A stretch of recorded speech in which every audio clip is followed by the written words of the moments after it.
मुझा जवाबदार इमदाद रियाज़ बशीर एजाज़ रफ़ीक ये असांजा कातुलनि 5 खून कया अथनि। भेण भाउ जे क़िस्म आहिनि एजाज़ भाउ भेण जे क़िस्म आहिनि इमदाद बशीर रियाज़ वलद पुट बशीर रियाज़ मोहम्मद आलम जा इमदाद पुट आहे धणी बिक जो कातुल घर वेठा आहिनि धीउ जो ऐं हबीबा जो। धीउ मुंहिंजी मुस्मात ज़ाहिदा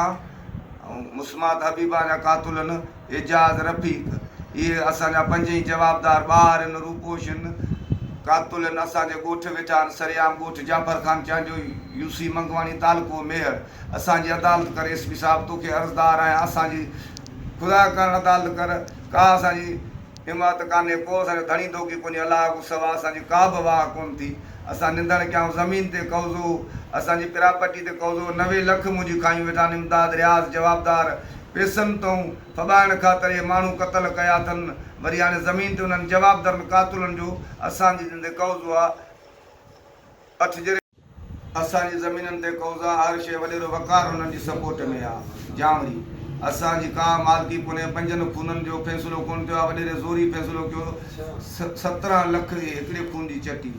ॿिए खून जी चटी रखी थो कारियुनि जा इंज़ाम इमदाद रियाज़ हणी ॿुधाए धीउ मोहम्मद हसन जी मुंहिंजी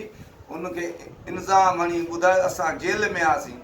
इंज़ाम में 8-8 लख चटियूं रखी त बि वॾेरे लहरायूं इमदाद रियाज़ जे सां धीअरूं असांजूं वॾेरा असांजी चाचियूं भाइटियूं कारियूं काॾूं थींदियूं कारियुनि जा मसइला ई न आहिनि। असांजो मसइलो ज़मीन जो आहे सौट असांजी ज़मीन फबायूं था वञनि मुंहिंजी ज़मीन आहे भाउ खपाए थो त मां मालिक आहियां वॾेरे वकार में मां 50 चकर वियो आहियां मां घर बचा वठी वियो आहियां रुनो आहे क़ुर खणी वियो आहियां ॾे इमदाद वारनि ॾे मां क़ुर मोकिलिया आहिनि भाउ मुंहिंजी हेतिरा क़तूल कया निंदड़ खां पलांत नथा करे सघूं